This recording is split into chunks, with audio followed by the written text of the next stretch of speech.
Hello everyone, good morning to all of you and welcome to online study point. दोस्तों, आज है 31 जनवरी और आज की इस वीडियो में हम 31 जनवरी से रिलेटेड करंट अफेयर के सभी इंपॉर्टेंट क्वेश्चन को कवर करने वाले हैं। तो यदि आप लोगों को इस वीडियो की पीडीएफ चाहिए तो आप हमारे इस मोबाइल एप्लीकेशन को भी इंस्टॉल कर सकते हैं, जिसमें आप लोगों को डेली क्विज, फ्री पीडीएफ और प्रतिदिन के करंट अफेयर का ऑडियो भी मिल सकेगा। इसके अलावा यदि आप एनटीपीसी और ग्रुप डी की तैयारी कर रहे हैं तो आप लोगों के लिए एक स्पेशल चैनल लॉन्च किया गया है जिसका नाम है माई एग्ज़ाम। तो इससे भी आप जुड़ सकते हैं, लिंक डिस्क्रिप्शन बॉक्स में दी हुई है। और साथ ही मैं आप लोगों को ये भी बता दूं कि आप लोगों के लिए जो दिसंबर मंथ की फ्री मंथली पीडीएफ थी, जिसमें कि दिसंबर मंथ के सभी current affair topic wise with detailing और विथ एक्स्ट्रा फैक्ट कवर कराए गए थे। कई स्टूडेंट की ये शिकायत आ रही थी कि इसकी लिंक नहीं मिल पा रही है, तो मैं आप लोगों को बता दूं ये जो दिसंबर मंथ की फ्री पीडीएफ है ये अब आप लोगों के लिए टेलीग्राम में अपलोड कर दी गई है।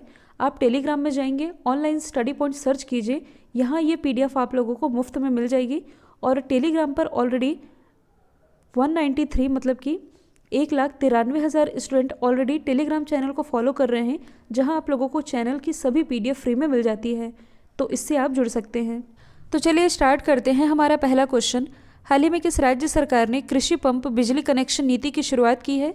तो देखिए, जो महाराष्ट्र गवर्नमेंट है इसने इस नीति की घोषणा तो काफ़ी समय पहले ही कर दी थी और इस नीति के तहत कम और उच्च दबाव वाली लाइनों, सर्विस कनेक्शन और सोलर पंप के माध्यम से बिजली कनेक्शन प्रदान करने का लक्ष्य रखा गया है महाराष्ट्र गवर्नमेंट के द्वारा। तो आप मैप में देख सकते हैं, ये है महाराष्ट्र की लोकेशन। इसकी राजधानी है मुंबई, जिसे 7 टापुओं का शहर भी कहा जाता है। मुख्यमंत्री है उद्धव ठाकरे, राज्यपाल है भगत सिंह कोश्यारी, मुख्य न्यायाधीश है दीपंकर दत्ता। लोकसभा सीटें आती 48, राज्यसभा सीटों की संख्या है 19। और मुंबई का नाम 1995 में बदल करके, मतलब कि पहले इसका नाम था बम्बई, जो कि 1995 में मुंबई कर दिया गया। प्रमुख नृत्य हैं तमाशा और लावनी। गेटवे ऑफ इंडिया ये मुंबई में ही है, जबकि इंडिया गेट ये स्थित है दिल्ली में। इसके अलावा national stock exchange, Bombay stock exchange, security and exchange board of India का हेडक्वार्टर, इसके अलावा सिद्धि विनायक मंदिर, ये सभी स्थित है मुंबई में ही।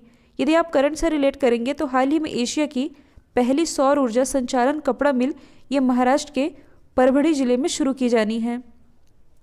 अगला क्वेश्चन है, हाल ही में विश्व की सबसे तेज बिकने वाली वाहन निर्माता कंपनी कौन बन गई है? तो हाल ही में जो ताज़े आंकड़े जारी किए गए हैं इसके अनुसार जो जापानीज़ कंपनी है टोयोटा, ये विश्व की सबसे तेज़ी से बिकने वाली वाहन निर्माता कंपनी बन गई है। यदि हम बात करें टोयोटा की तो इसकी स्थापना हुई थी 28 अगस्त 1937 में। हेडक्वार्टर स्थित है टोयोटा सिटी जापान में। इसकी जो स्थापना है, मतलब कि इसके संस्थापक ये थे किशिरा टोयोदा और प्रेजेंट टाइम में इसके अध्यक्ष हैं ताकेशी उचियामाडा। और यदि आप करंट से रिलेट करेंगे तो टीवीएस से आप कुछ रिलेट कर सकते हैं। कुछ दिन पहले एक डेटा रिलीज़ किया गया था जिसके अनुसार विश्व का सबसे ज़्यादा बिकने वाला 2 व्हीलर ब्रांड ये टीवीएस ही बना है। अगला क्वेश्चन है, हाल ही में Bharat Japan act east forum की 5वीं संयुक्त बैठक कहाँ संपन्न हुई है? तो ये जो एक्ट ईस्ट फोरम की 5वीं संयुक्त बैठक थी ये संपन्न हुई है नई दिल्ली में। अब इसे आप समझिएगा, ये क्या है एक्ट ईस्ट फोरम, तो इसका आप बेसिक जान लीजिए। देखिए 1991 में जब नरसिम्हा राव जी की सरकार थी तब इनके द्वारा लुक ईस्ट पॉलिसी लागू की गई थी। लुक ईस्ट पॉलिसी मतलब कि पूर्व की ओर देखो, मतलब कि पूर्व में जो देश हैं उनकी तरफ देखो, इस नीति की शुरुआत की गई थी। और इसके बाद जब नरेंद्र मोदी जी की सरकार आई 2014 में, तब इस लुक ईस्ट पॉलिसी को बदल कर दिया गया एक्ट ईस्ट पॉलिसी। मतलब कि जो पूर्व के देश हैं इनके तरफ केवल देखना नहीं है, उनके साथ अच्छे संबंध भी मजबूत करना है और उनके साथ व्यापार को भी बढ़ावा देना है। इसके कारण प्राइम मिनिस्टर नरेंद्र मोदी जी के द्वारा लुक ईस्ट पॉलिसी की जगह एक्ट ईस्ट पॉलिसी की शुरुआत की गई थी। तो देखिए यहाँ हम बात कर रहे हैं कि Bharat Japan act east forum की ये जो 5वीं संयुक्त बैठक रही ये आयोजित की गई नई दिल्ली में। और इस बैठक के दौरान दोनों ही देशों के बीच कनेक्टिविटी, जल विद्युत, सतत विकास यानी कि सस्टेनेबल डेवलपमेंट आदि क्षेत्रों में काम किया जाना है। मतलब कि इस पर विचार किया गया है इस बैठक में। और ये जो बैठक रही ये किसकी अध्यक्षता में आयोजित की गई? भारत की तरफ से जो विदेश सचिव हैं हर्षवर्धन श्रृंगला और भारत में जो जापान के राजदूत हैं सुजुकी सातोशी, इनकी अध्यक्षता में इस बैठक की आयोजित की गई है नई दिल्ली में। तो आप मैप में देख सकते हैं, एशिया मैप में ये है जापान की लोकेशन। इसकी कैपिटल है टोक्यो, करेंसी है येन, यहाँ के प्राइम मिनिस्टर हैं योशिहिदे सुगा। देखिए जापान से ही रिलेटेड 4 इंपॉर्टेंट द्वीप हैं, होन्शु, क्यूशु, शिकोकू और हकाइडो, जिसमें कि जो जापान की कैपिटल है टोक्यो, ये इसी होन्शु द्वीप पर स्थित है। यदि आप करंट से रिलेट करेंगे तो हाल ही में जापान के द्वारा अंतरिक्ष में पहले लकड़ी रोबोट को लॉन्च करने की घोषणा की गई है और जापान इसे 2023 तक लॉन्च कर देगा। और देखिए आप लोगों के लिए ये जो रिपब्लिक डे सेल लाया गया है, जिसमें कि आप लोगों को दिसंबर मंथ की फ्री मंथली PDF मिल रही है, जिसमें कि दिसंबर मंथ के सभी current affair topic wise with detailing with extra fact cover कराए गए हैं। इसके अलावा जितनी भी PDF है इसमें 70% ऑफ किया जा रहा है। जो मंथली PDF है ये आप लोगों को 11 रुपये में, इसके अलावा जो ईयरली डिटेल्ड PDF है ये आप लोगों को 29 में, और 1 लाइनर फॉर्मेट की जो PDF है ये आप लोगों को 20 रुपीज़ में मिल सकेगी। इसके अलावा जो मैथ्स के हैंड रिटन नोट्स है ये आप लोगों को 33 रुपीज़ में मिल सकेंगे। हाल ही में स्कूल ऑफ पब्लिक हेल्थ का शुभारंभ कहाँ किया गया है? तो इसकी शुरुआत अभी हाल ही में की गई है राजस्थान में। अब ये है क्या स्कूल ऑफ पब्लिक हेल्थ? तो इसे आप एक लाइन में याद रख सकते हैं कि राज्य में यानी कि राजस्थान में हेल्थ कैपेसिटी यानी कि स्वास्थ्य क्षमता को बढ़ावा देने के लिए राजस्थान में स्कूल ऑफ पब्लिक हेल्थ की शुरुआत की गई है। तो आप मैप में देख सकते हैं राजस्थान की लोकेशन, इसकी राजधानी है जयपुर और जयपुर में ही स्थित है हवा महल। एग्जाम में क्वेश्चन पूछा गया है और इसी जयपुर को 2019 में यूनेस्को के द्वारा वर्ल्ड हेरिटेज साइट में शामिल किया गया है। मुख्यमंत्री हैं अशोक गहलोत, राज्यपाल है कलराज मिश्र, लोकसभा सीटें आती हैं 25, राज्यसभा सीटों की संख्या है 10। केवलादेव और रणथंभौर नेशनल पार्क ये दोनों स्थित है राजस्थान में, और राजस्थान का हृदय ये कहलाता है अजमेर, और अजमेर में ही स्थित है 2.5 दिन का झोपड़ा जो कि कुतुबुद्दीन ऐबक के द्वारा बनवाया गया था। बायोफ्यूल पॉलिसी लागू करने वाला भारत का पहला राज्य ये राजस्थान ही है। इंदिरा रसोई योजना जिसके अंतर्गत राजस्थान गरीबों को 8 रुपये में भरपेट भोजन प्रोवाइड करा रही है। और यदि आप करंट से रिलेट करेंगे तो हाल ही में भारत का पहला अंगदान मेमोरियल ये राजस्थान में ही स्थापित किया गया है। हाल ही में किस देश के प्राइम मिनिस्टर ने इस्तीफा दे दिया है? तो देखिए हाल ही में जो इटली के प्राइम मिनिस्टर हैं जिनका नाम है जुसेप्पे कोंते, इन्होंने सीनेट में बहुमत खोने के बाद अपने पद से इस्तीफा दे दिया है। तो आप मैप में देख सकते हैं इटली जो कि यूरोप महाद्वीप में स्थित है, इटली की कैपिटल है रोम। रोम में ही हेडक्वार्टर स्थित है FAO का यानी कि फूड एंड एग्रीकल्चर ऑर्गेनाइजेशन का। अच्छा, कई बार एग्जाम में पूछा जाता है कि इटली की जो कैपिटल है रोम ये किस नदी के किनारे बसी हुई है? तो ये टाइबर नदी के किनारे बसी हुई है। इसके अलावा जो इटली की गंगा है ये कहा जाता है पो नदी को। अच्छा, इटली की कैपिटल तो है रोम, इसकी करेंसी क्या है? तो ये है यूरो। और कई बार एग्जाम में ये भी पूछा गया है कि यूरोप का भारत किसे कहा जाता है? तो देखिए यूरोप का भारत ये कहा जाता है इटली को ही। और क्यों कहा जाता है? क्योंकि भारत की तरह जो इटली है ये भी एक कृषि प्रधान देश है। और देखिए वर्ल्ड में जितनी भी इम्पोर्टेंट कंपनीज़ हैं इनके संस्थापक कौन रहे हैं, मतलब कि इसकी स्थापना किसने की थी, इससे रिलेटेड जो मोस्ट इम्पॉर्टेंट क्वेश्चन है इससे रिलेटेड एक वीडियो अपलोड किया गया है। तो अभी तक यदि आप लोगों ने इस वीडियो को नहीं देखा है तो लिंक डिस्क्रिप्शन बॉक्स में दी हुई है, इसे आप जा करके देख सकते हैं। ब्रांड फाइनेंस ग्लोबल 500 के लिस्ट में रिलायंस जियो कौन से स्थान पर रही है? तो देखिए हाल ही में ये जो ब्रांड फाइनेंस ग्लोबल 500 की लिस्ट जारी की गई इसमें टॉप 10 में शामिल एकमात्र भारतीय कंपनी बनी है रिलायंस जियो, और ओवरऑल इसकी रैंकिंग है 5वीं।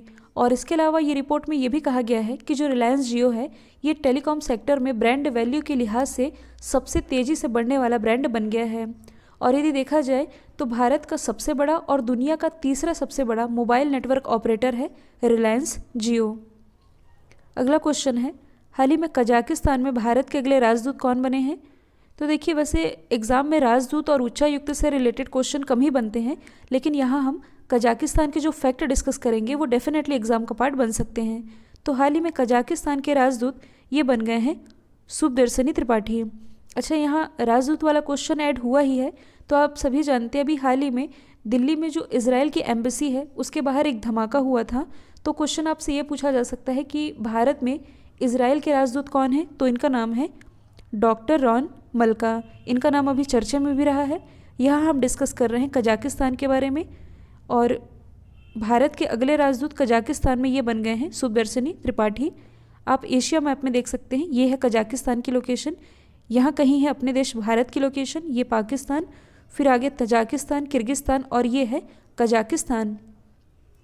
कजाकिस्तान की कैपिटल क्या है? तो ये है नूर सुल्तान। इसकी करेंसी है तेंगे और इसके जो प्रेसिडेंट है इनका नाम है कासिम जोमार्ट। आसपास की यदि आप लोकेशन देखेंगे, क्योंकि ये इंपॉर्टेंट है, तो ये जो आप देख रहे हैं ये है कैस्पियन सी, जो कि विश्व में सबसे खारे पानी की झील है। एग्जाम में कई बार पूछा जाता है कि कौन कौन सी कंट्रीज़ हैं जो कि इसके साथ बॉर्डर शेयर करती हैं। तो ये है रशिया, अज़रबैजान, ईरान, तुर्कमेनिस्तान और कजाकिस्तान। ध्यान रहे उज़्बेकिस्तान इसका हिस्सा नहीं है, मतलब कि उज़्बेकिस्तान की सीमा कैस्पियन सी से नहीं लगती। तो जो कजाकिस्तान है इसकी सीमा तो लग रही है कैस्पियन सी से। इसके अलावा आप देखेंगे कि कजाकिस्तान और उज़्बेकिस्तान के बीच में ये जो आप देख रहे हैं ये है अरल सागर। कई बार एग्जाम में पूछा जाता है कि किन दो देशों के बीच अरल सागर स्थित है, तो ये कजाकिस्तान और उज़्बेकिस्तान की सीमा पर स्थित है। मैं आप लोगों को बता दूं कि इस अरल सागर का लगभग 90% पानी सूख चुका है, केवल 10% ही रह गया है। Arrow India international air show का आयोजन कहाँ किया जाएगा? तो ये जो arrow India international air show है जिसका 13वां एडिशन अभी हाल ही में 3 से 5 फरवरी के बीच आयोजित किया जाएगा कर्नाटक की राजधानी बेंगलोर में, जिसमें कि जो DRDO है यानी कि डिफेंस रिसर्च डेवलपमेंट ऑर्गेनाइजेशन, इसके द्वारा भारत की एयर टेक्नोलॉजी को शो किया जाएगा और यही आयोजित होना है बेंगलोर में। तो हम बेंगलोर से रिलेटेड कुछ फैक्ट डिस्कस कर लेते हैं। जैसे कि अभी मैंने बताया है ये है कर्नाटक की कैपिटल, जिसे सिलिकॉन सिटी के नाम से भी जाना जाता है और ये वृषभावती नदी के किनारे बसी हुई है। भारत की पहली गर्ल्स फुटबॉल एकेडमी ये भी बेंगलोर में ही स्थापित की गई है। हाल ही में भारत का पहला इग्लू कैफ़े कहाँ बनाया गया है? इग्लू आप सभी जानते हैं जहाँ बर्फ़ के अंदर घर बना के रहते हैं, यही है इग्लू और ये है इग्लू कैफ़े। तो स्विट्ज़रलैंड की तर्ज पर अभी हाल ही में जम्मू कश्मीर में लगभग 2730 मीटर की ऊंचाई पर स्थित गुलमर्ग में भारत का पहला इग्लू कैफ़े बनाया गया है। अब ये है भारत का पहला इग्लू कैफ़े, इसलिए इम्पॉर्टेंट है। अब इस क्वेश्चन में बात की जा रही है भारत के पहले की, तो हाल ही में ओडिशा की राजधानी भुवनेश्वर में भारत का पहला फायर पार्क स्थापित किया गया है। असम के जोगीघोपा में भारत का पहला मल्टी मॉडल लॉजिस्टिक पार्क, इसकी आधारशिला रखी गई है केंद्रीय मंत्री नितिन गडकरी जी के द्वारा। अब इसमें आप कंफ्यूज नहीं होइएगा, क्योंकि भारत का पहला मल्टी मॉडल लॉजिस्टिक पार्क ये बनाया जा रहा है असम में, लेकिन भारत का सबसे बड़ा मल्टी मॉडल लॉजिस्टिक पार्क ये बनाया जाएगा गुजरात में। यदि हम बात करें केरल की, तो हाल ही में केरल के अलापूझा में भारत का पहला मजदूर मेमोरियल बनाया जा रहा है। इसके अलावा केरल के ही कोझीकोड में भारत का पहला IWTC यानी कि इंडियन वुमेन ट्रेड सेंटर की स्थापना की गई है। हाल ही में 1 मिलियन टीकाकरण तक पहुंचने वाला सबसे तेज़ देश ये कौन बना है? तो ये सबसे तेज़ देश बन गया है अपना देश भारत। तो जैसे कि आप सभी जानते हैं कि विश्व का सबसे बड़ा टीकाकरण अभियान ये अपने ही देश भारत में शुरू हुआ है 16 जनवरी 2021 से, और अभी तक यदि देखा जाए तो भारत में 25 लाख से ज़्यादा वैक्सीन डोज अब तक लगा दिए गए हैं। और जो कोविड-19 इंडिया की वेबसाइट है इसके द्वारा जारी किए गए आंकड़ों के अनुसार भारत में अभी तक 1,07,02,031 मामले सामने आ चुके हैं। लेकिन अच्छी बात यह है कि भारत में एक्टिव केसेस की संख्या लगातार कम हो रही है और फिलहाल यदि देखा जाए तो भारत में केवल 1,75,000 एक्टिव मामले, मतलब कि कोरोना के केवल 1,75,000 मामले ही एक्टिव हैं। तो 1 मिलियन टीकाकरण तक पहुंचने वाला सबसे तेज़ देश ये बना है भारत। हाल ही में माइक्रोसॉफ्ट ने अपना नया इंजीनियरिंग हब किस शहर में लॉन्च किया है? तो ये लॉन्च किया है नोएडा में। तो देखिए जो माइक्रोसॉफ्ट है, माइक्रोसॉफ्ट के द्वारा उत्तर प्रदेश के नोएडा में अपने नए इंडिया डेवलपमेंट सेंटर की सर्विस शुरू करने की घोषणा की गई है, जो कि ताजमहल के तर्ज पर बनाया जाएगा। तो आप ये भी याद रखेंगे कि माइक्रोसॉफ्ट का ये पहला इंडिया डेवलपमेंट सेंटर नहीं है जो कि भारत में स्थापित किया जा रहा है। इसके अलावा मतलब कि इसके पहले माइक्रोसॉफ्ट ने ऑलरेडी 2 जगह अपने इंडिया डेवलपमेंट सेंटर स्थापित कर रखे हैं, बेंगलोर और हैदराबाद में। और अब माइक्रोसॉफ्ट के द्वारा ये जो अपना तीसरा सेंटर है ये स्थापित किया जाना है उत्तर प्रदेश के नोएडा में। यदि हम बात करें माइक्रोसॉफ्ट की, तो इसकी स्थापना 1975 में बिल गेट्स और पॉल एलन के द्वारा की गई थी और इसका हेडक्वार्टर स्थित है वॉशिंगटन USA में। प्रेजेंट टाइम में इसके जो CEO हैं ये हैं भारतीय मूल के सत्या नडेला। अगला क्वेश्चन है इकोनॉमिक सर्वे 2020-21 का विषय क्या है? तो जैसे कि आप सभी जानते हैं जो वित्त मंत्री निर्मला सीतारमण जी, इनके द्वारा इस साल का जो बजट है 1 फरवरी को पेश किया जाना है। जब ये बजट पेश हो जाएगा तो इसके बारे में हम A to Z fact discuss कर लेंगे। तो यहाँ से आप केवल आज इसकी थीम याद रखेंगे, इस साल का जो ये बजट पेश होगा इसकी थीम होगी #सेविंग लाइव्स एंड लाइवलीहुड्स, यानी कि जीवन और आजीविका की सुरक्षा, और #वी शेप्ड रिकवरी, मतलब कि इसकी थीम हो जाएगी बोथ ए एंड बी। कल जो मैंने आप लोगों से सवाल पूछा था इसका राइट आंसर था जेनेट येलेन। अब आप लोगों के लिए आज का सवाल है, हाल ही में जारी किए गए करप्शन इंडेक्स में भारत कौन से स्थान पर रहा है। तो साथ ही मैं आप लोगों को ये भी बता दूं कि कल जो मैंने आप लोगों को ये इंडेक्स बताया था, इसमें ग्लोबल हंगर इंडेक्स में मैंने इंडिया की रैंकिंग गलती से 92nd बताई थी। इंडिया की रैंकिंग है 94, टॉप पर है बेलारूस, तो इसे आप करेक्ट कर लीजिएगा। आपको आज इसमें करप्शन इंडेक्स में इंडिया की रैंकिंग बतानी है। तो यदि ये वीडियो आप लोगों को पसंद आया है तो वीडियो को लाइक, शेयर और सब्सक्राइब करना बिल्कुल मत भूलिएगा। तो आज के लिए इतना ही। Thank you so much.